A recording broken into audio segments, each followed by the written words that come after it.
Continuando con el avance de materia, vamos a ir con la parte de lo que significa el movimiento curvilíneo.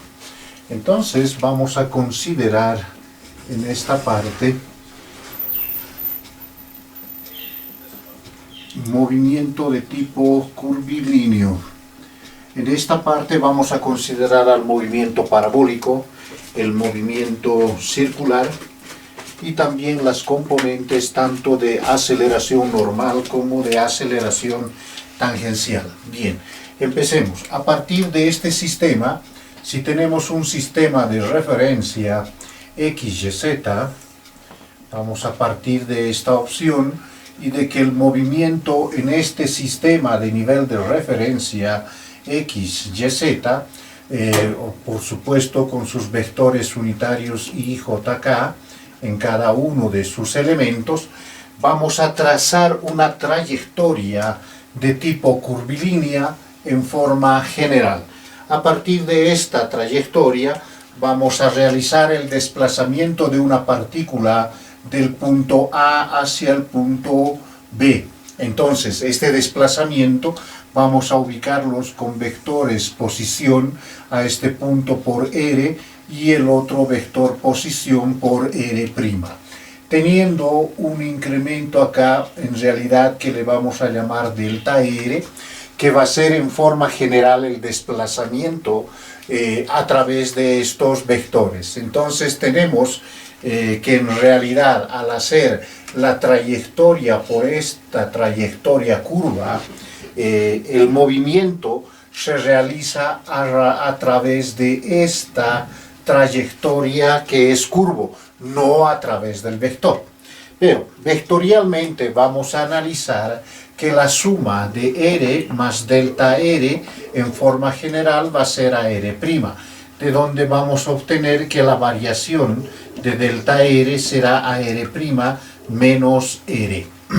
Entonces, teniendo el incremento del desplazamiento a través de ese vector, vamos a obtener en este caso lo que es las componentes de velocidad en un movimiento de tipo curvilíneo.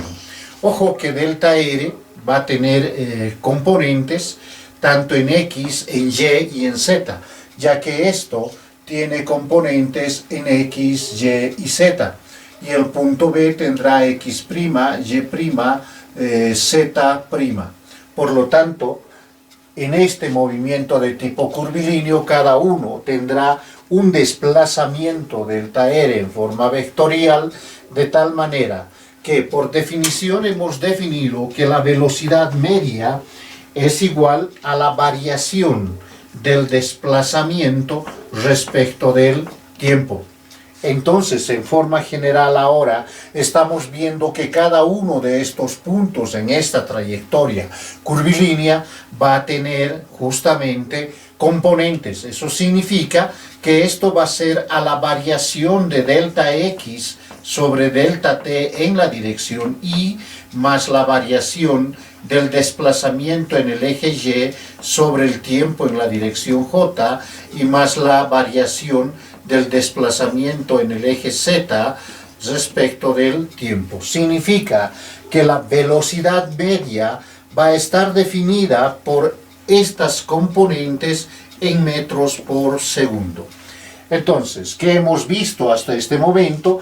Hemos observado que teníamos simplemente para un movimiento rectilíneo la componente delta X sobre delta T cuando es un movimiento rectilíneo, ya sea uniforme o uniformemente variado, y cuando hablábamos de caída libre utilizábamos solo delta Y, una caída libre en el eje vertical. Por lo tanto, en el movimiento curvilíneo, en forma general estamos considerando que el movimiento de esta partícula va a tener tres componentes.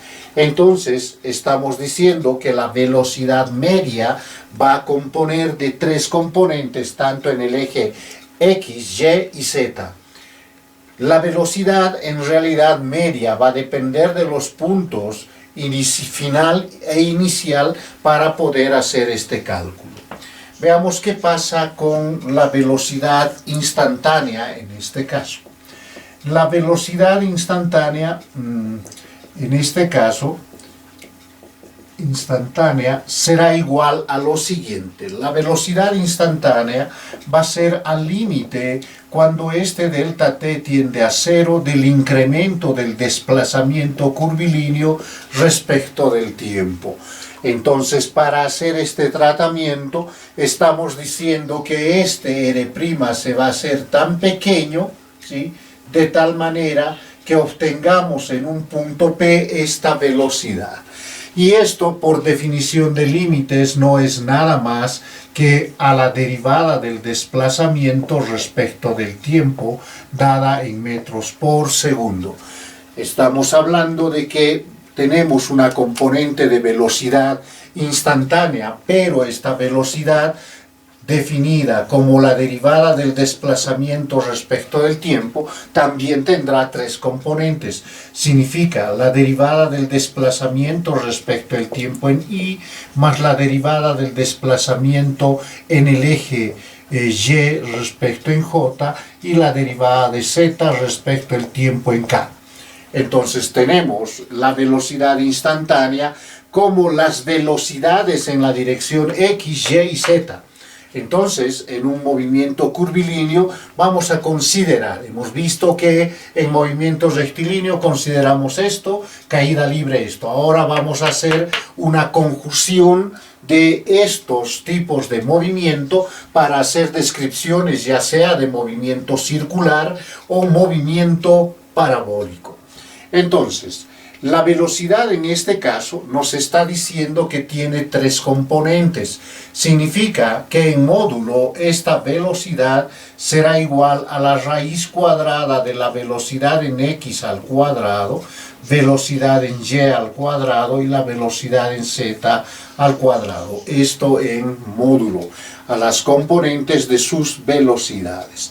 Por lo tanto, en el movimiento curvilíneo hemos aumentado estas componentes a la relación de la definición general de la velocidad instantánea. Eso respecto a la velocidad. Veamos qué pasa con la aceleración. Para considerar la aceleración en un movimiento curvilíneo, pues colocamos otra vez nuestro nivel de referencia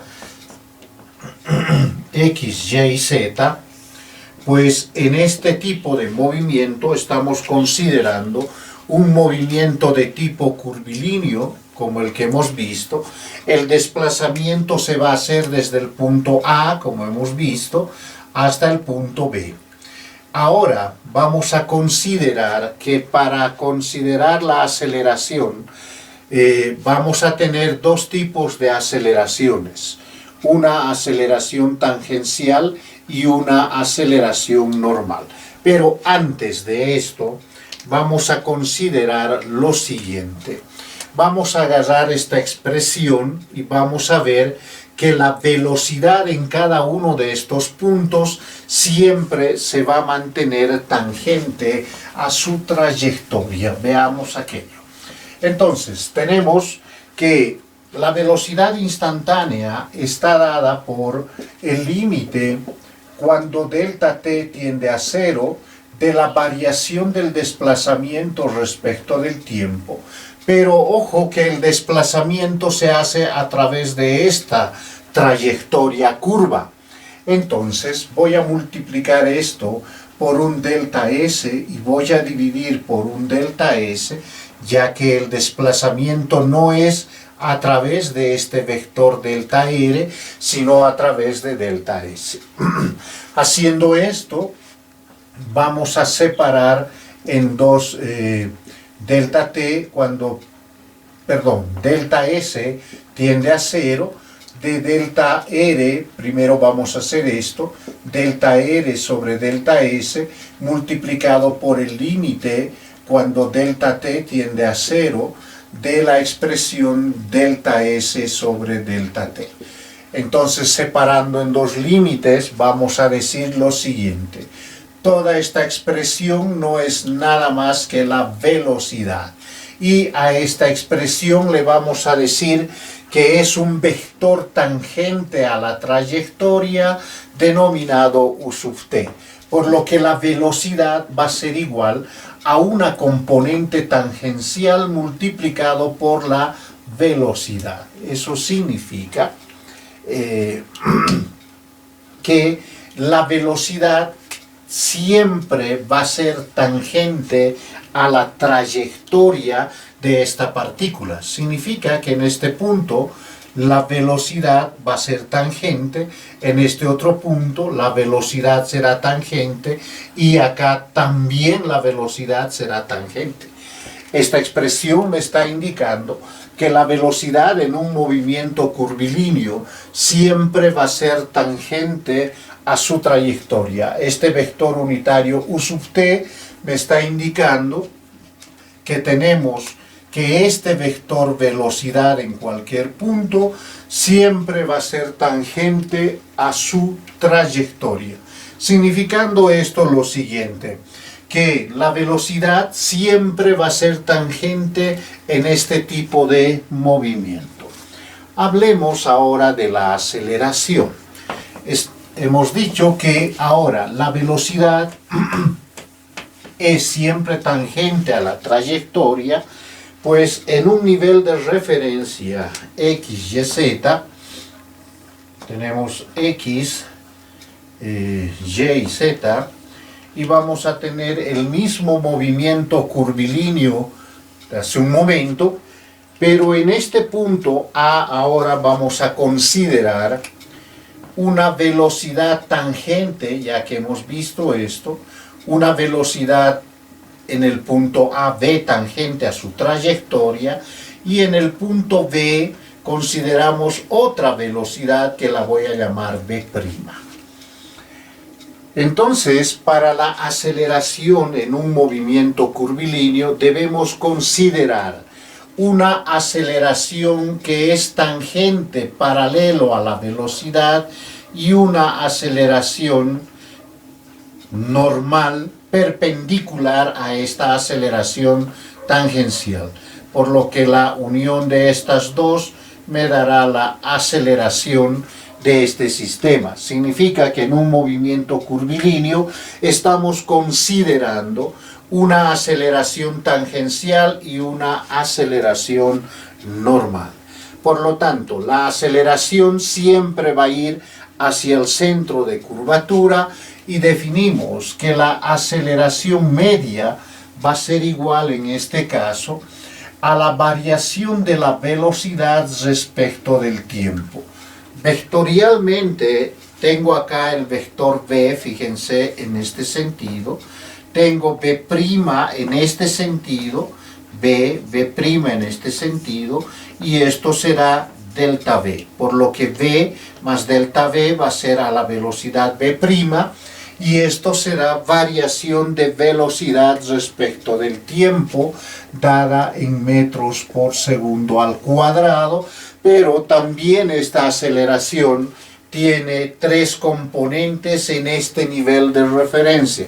Significa que la aceleración media va a ser a la variación de la velocidad en x respecto del tiempo en y, más la variación de la velocidad en y respecto del tiempo en j, y más la variación de la velocidad en z respecto del tiempo en k. Tenemos que la aceleración también tiene sus componentes, aparte de tener una aceleración tangencial y una aceleración normal.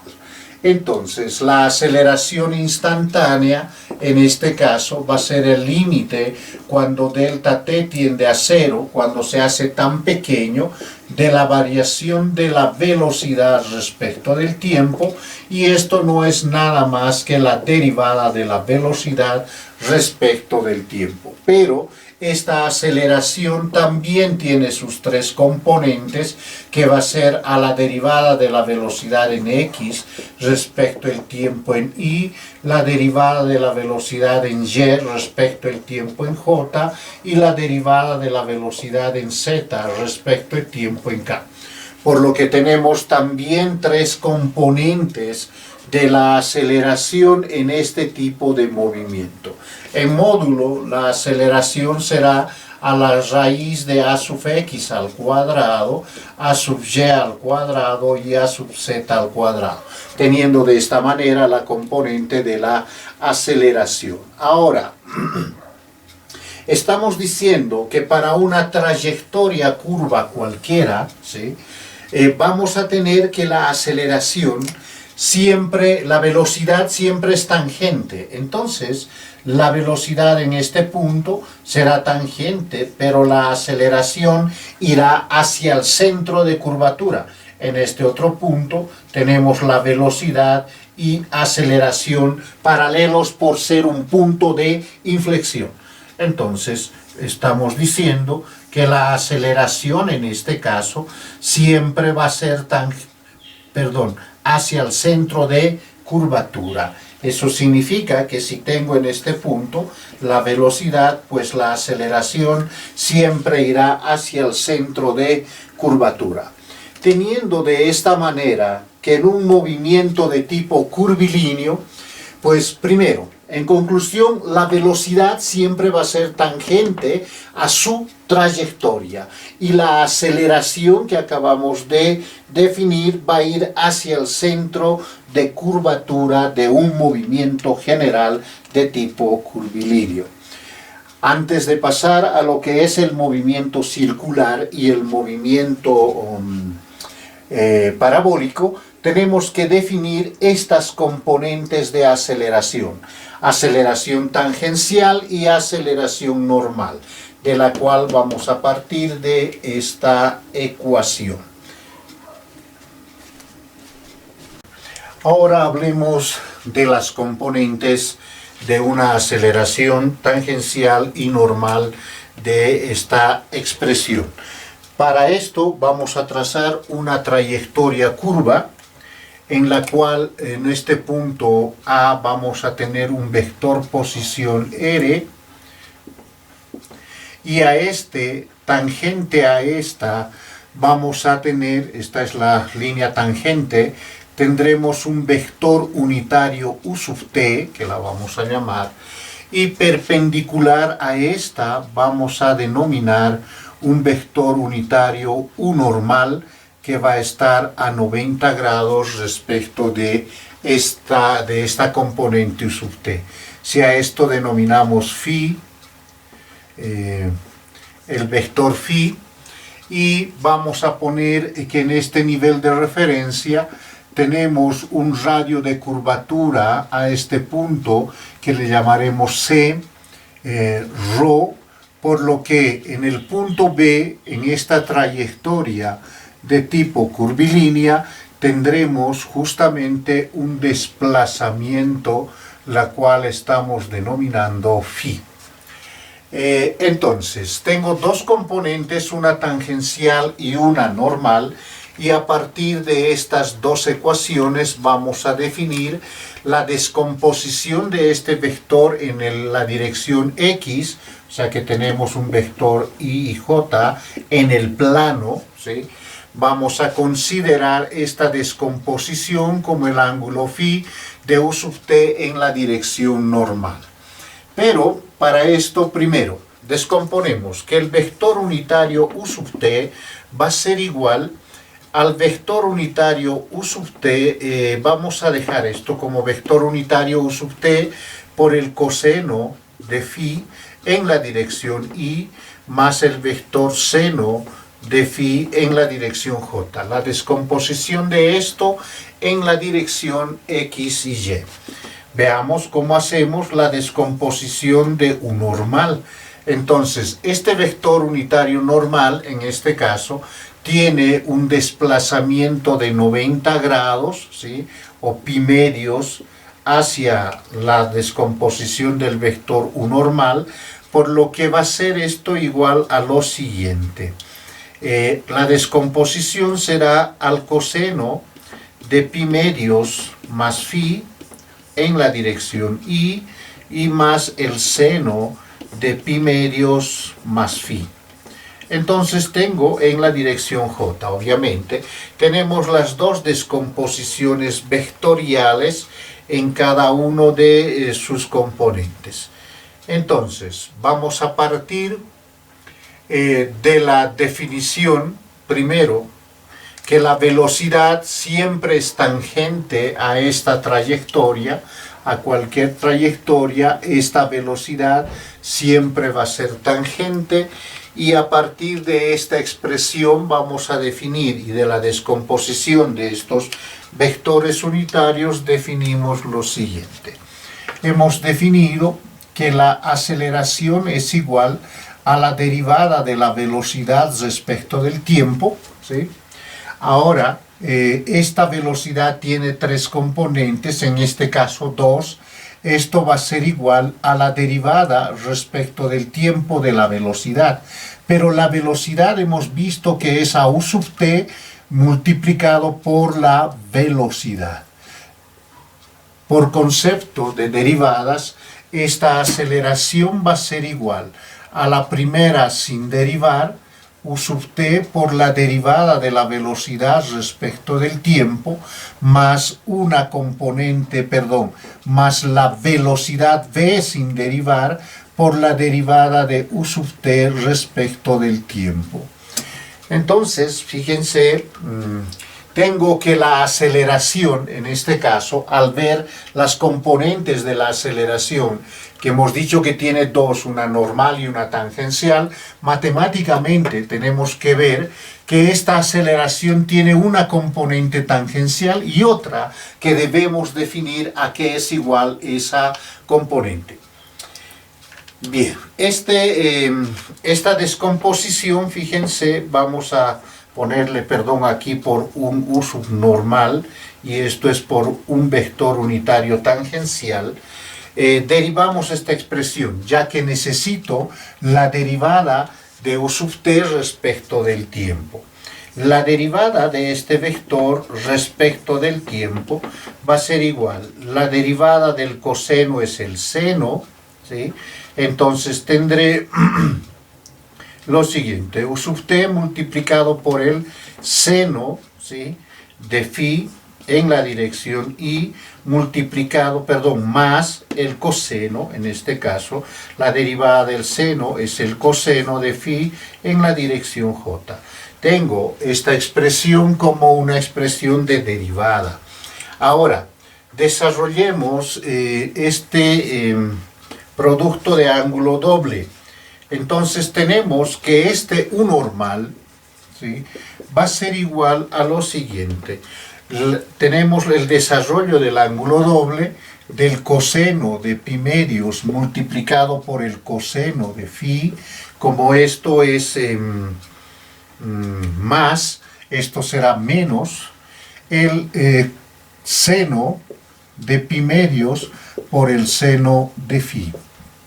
Desarrollando que esta componente normal va a ser igual, fíjense, el coseno de 90 grados es 0, por lo que me queda que esto es igual, seno de 90 grados es 1, va a ser igual al menos el seno de phi. Entonces significa que esta componente, fíjense, toda esta componente sin este vector unitario, la derivada de u sub t, fíjense, tengo que es igual a menos seno de phi. Ahora, sigamos, este otro ángulo. Tenemos que, esto vamos a ponerlo de esta manera. Coseno de pi medios más phi. Desarrollemos ahora el seno de pi medios más phi. Este ángulo doble va a ser igual seno de pi medios al seno de pi medios por el coseno de phi. Si es más el coseno de pi medios por el seno de phi. Coseno de pi medios es 0, seno de pi medios es 1, de donde esto es igual al coseno de phi. ¿Qué quiero llegar con esta identidad trigonométrica? Fíjense que la derivada de esto es igual a esta componente por una derivada de phi respecto de tiempo, perdón. Entonces, fíjense, tengo que esta expresión U normal va a ser igual, de acuerdo a esto, la derivada perdón, va a ser igual a menos el seno de phi, ¿sí? Y seno de phi más coseno de phi. Por lo tanto, esta expresión es igual a esta, por lo que vamos a llegar a la siguiente expresión, que la derivada de U sub t respecto del tiempo, esta expresión es igual a una normal, una componente normal, por la derivada de phi respecto del tiempo. Entonces, fíjense, esta expresión ya se ha convertido en una componente normal por la derivada de este ángulo. Ahora, voy a multiplicar esta derivada de phi, fíjense, vamos a hacer lo siguiente. Tenemos un desplazamiento de tipo angular en este caso, ¿sí?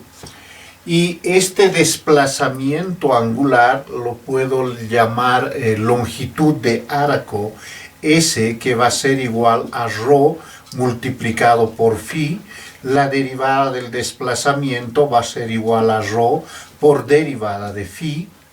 Entonces, si multiplicamos esta expresión por diferencial de S y dividimos respecto de diferencial de S, vamos a tener lo siguiente, que la derivada de S respecto de phi, o sea, esto va a ser igual a 1 sobre ρ, pero la derivada de S respecto del tiempo es la velocidad. Significa que la derivada de U sub t respecto del tiempo va a ser a una componente normal definida de esta manera, o sea, todo esto es U normal por la derivada de phi respecto del tiempo y multiplicada por una velocidad y por la definición a partir del arco 1 sobre ρ, que es el arco de circunferencia. Reemplazando esta expresión aquí, tenemos lo siguiente, que la aceleración va a ser igual a una componente tangencial por la derivada de velocidad respecto del tiempo, más una componente normal por velocidad será velocidad lineal al cuadrado sobre ρ. Significa que la aceleración tiene dos componentes. Matemáticamente estamos demostrando, a todo esto vamos a denominar aceleración tangencial y a esta una aceleración normal, de donde la aceleración va a ser igual a una aceleración tangencial que va a ser a la derivada de la velocidad respecto del tiempo, más una aceleración normal, vamos a ponerlo así, más una aceleración normal. Esto bajo raíz en módulo tenemos que es igual a esas dos componentes, pero vamos a decir que la aceleración tangencial es igual a la derivada de la velocidad respecto del tiempo y la aceleración normal a la velocidad lineal al cuadrado sobre el radio de curvatura. Aquí hay dos ecuaciones, las cuales me indican que la aceleración tiene una aceleración tangencial y una aceleración normal, donde la aceleración tangencial será esta y la aceleración normal será esta componente. Entonces, hay una relación entre estas dos aceleraciones, tanto tangencial como normal, donde la variación del módulo de la velocidad, anotaremos eso, nos da una aceleración tangencial. Entonces, nos anotaremos esto como parte conceptual y decimos lo siguiente, que ante la variación de la velocidad, ¿sí?, variación del módulo de la velocidad,